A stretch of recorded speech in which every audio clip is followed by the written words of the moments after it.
بسم اللہ الرحمن الرحیم۔ اذان کے بارے میں ہمارے سبق کا دوسرا مفہوم ملاحظہ فرمائیے ناظرین۔ فجر کی اذان صبح ہونے سے پہلے کہہ دینا۔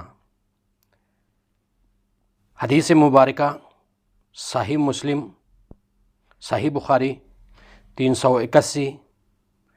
سیدنا ابن مسعود رضی اللہ تعالیٰ عنہما نبی کریم صلی اللہ علیہ وسلم سے روایت کرتے ہیں کہ آپ صلی اللہ علیہ وسلم نے فرمایا، تم میں سے کسی کو بلال رضی اللہ تعالیٰ عنہ کی اذان اس کی سحری سے باز نہ رکھے، اس لیے کہ وہ رات کو اذان کہہ دیتے ہیں تاکہ تم میں سے تہجد پڑھنے والا بعرض آرام لوٹ جائے اور تاکہ تم میں سے سونے والے کو بیدار کر دے، اور یہ نہیں ہے کہ کوئی شخص کہی کہ صبح ہو گئی اور آپ صلی اللہ علیہ وسلم نے اپنی انگلیوں سے اشارہ کیا اور ان کو اوپر کی طرف اٹھایا اور پھر نیچے کی طرف جھکا دیا، یہاں تک کہ اس طرح یعنی سفیدی پھیل جائے۔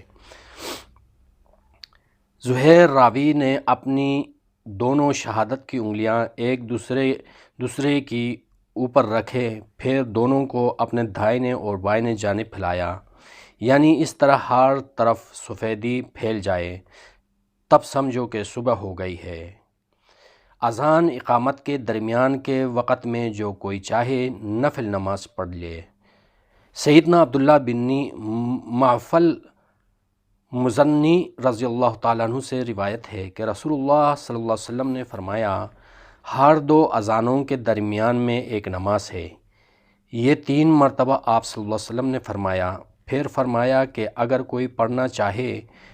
ایک دوسری روایت میں یوں ہے کہ نبی کریم صلی اللہ علیہ وسلم نے فرمایا، ہر دو اذانوں یعنی اذان اقامت کے درمیان ایک نماز ہے، ہر دو اذانوں یعنی اذان اقامت کے درمیان ایک نماز ہے۔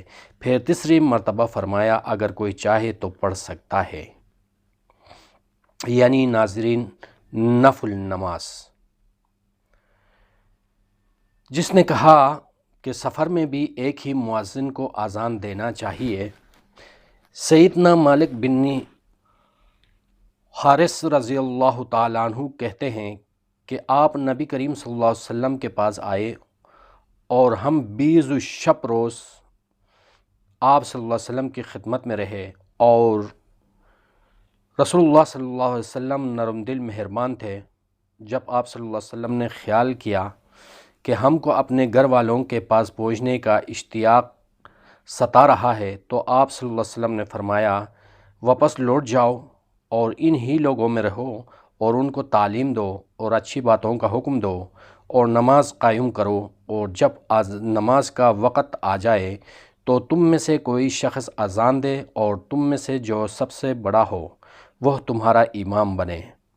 سیدنا مالک بن حویرث رضی اللہ تعالیٰ عنہ کہتے ہیں کہ 2 شخص نبی کریم صلی اللہ علیہ وسلم کے پاس سفر کے ارادے سے آئے، تو ان سے نبی کریم صلی اللہ علیہ وسلم نے کہا، جب تم نکلو اور نماز کا وقت آ جائے تو تم اذان دو، پھر اقامت کہو، اس کے بعد جو تم میں سے بڑا ہو وہ تمہارا امام بنے۔ مسافر اگر زیادہ ہو تو نماز کے لیے اذان دے اور اقامت بھی کہیے۔ سیدنا ابن عمر رضی اللہ تعالیٰ عنہما نے روایت بیان کیا کہ رسول اللہ صلی اللہ علیہ وسلم نے مؤذن کو حکم دے دیتے تھے کہ اذان کے بعد وہ یہ کہہ دے کہ اپنی اپنی قیام گاہوں میں نماز پڑھ لو اور جماعت کے لیے نہ آؤ، اور ایسا سردی یا بارش کی رات میں جب سفر میں ہوتے تو کیا کرتے؟ آدمی کا یہ کہنا کہ نماز جاتی رہی کیسا ہے؟ یعنی سوال ہے کہ آدمی کا یہ کہنا کہ نماز جاتی رہی کیسا ہے؟ سیدنا ابو وقتادہ رضی اللہ تعالیٰ عنہ کہتے ہیں کہ اس حالت میں کہ ہم نبی کریم صلی اللہ علیہ وسلم کے ہمراہ نماز پڑھ رہے تھے تو آپ صلی اللہ علیہ وسلم نے کچھ لوگوں کی آواز سنی، بس جب آپ صلی اللہ علیہ وسلم نماز پڑھ چکے تو فرمایا، تمہارا کیا حال ہے؟ یعنی یہ شور کیوں ہوا؟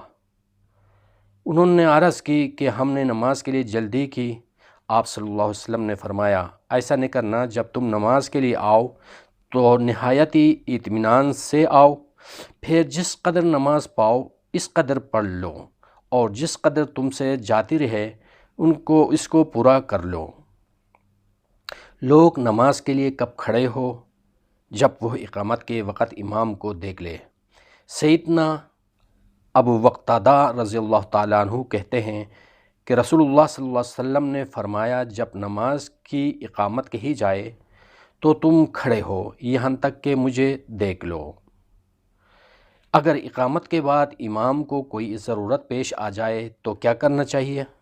سیدنا انس رضی اللہ تعالیٰ عنہ کہتے ہیں کہ ایک مرتبہ نماز کی اقامت ہو گئی اور نبی کریم صلی اللہ علیہ وسلم مسجد کے ایک گوشے میں کسی شخص سے آہستہ آہستہ باتیں کر رہے تھے۔ پس آپ صلی اللہ علیہ وسلم نماز کے لیے نہیں کھڑے ہوئے یہاں تک کہ بعضی لوگ اونگنے لگے۔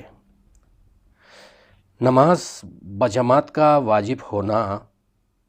سیدنا ابو ہریرہ رضی اللہ تعالیٰ عنہ کہتے ہیں کہ ایک مرتبہ رسول اللہ صلی اللہ علیہ وسلم نے فرمایا، قسم اس کی جس کے ہاتھ میں میری جان ہے کہ یقیناً میں نے ارادہ کیا کہ لکڑیوں کو جمع کرنے کا حکم دوں، پھر نماز کے لیے حکم دوں کہ اس لیے اذان دی جائے، پھر کسی شخص کو حکم دوں کہ وہ لوگوں کا امام بنے اور میں کچھ لوگوں کی طرف جاؤں اور اس کے گاروں کو ان پر جلا دوں۔ قسم اس کی جس کے ہاتھ میں میری جان ہے کہ اگر ان میں سے کسی کو یہ معلوم ہو جائے کہ وہ فربا ہڈی یا 2 عمدہ گوشت والی ہڈیاں پائے گا تو شاید عشاء کی نماز میں ضرور آئے۔ نماز بجماعت کی فضیلت۔ سیدنا عبداللہ بن عمر رضی اللہ تعالیٰ عنہما سے روایت ہے کہ رسول اللہ صلی اللہ علیہ وسلم نے فرمایا، جماعت کی نماز تنہا نماز پر 27 درجہ ثواب میں سے ہیں۔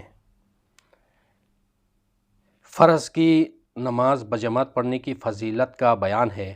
سیدنا ابو ہریرہ رضی اللہ تعالیٰ عنہ کہتے ہیں کہ میں نے رسول اللہ صلی اللہ علیہ وسلم سے سنا، جماعت کی نماز تم میں سے کسی کی تنہا نماز سے 25 درجے ثواب میں زیادہ ہے، اور رات کے فرشتے اور دن کے فرشتے فرض کی نماز میں یکجا ہوتے ہیں۔ اسی طرح سیدنا ابو ہریرہ رضی اللہ تعالیٰ عنہ کہا کرتے تھے کہ اگر تم چاہو تو یہ آیات پڑھو، یقیناً فجر کی وقت کا قرآن پڑھنا حاضر کیا جائے، یعنی فرشتے حاضر ہوتے ہیں۔ صدق اللہ العظیم۔ اگلے ایپیسوڈ میں اجازت دیجیے۔ اللہ حافظ۔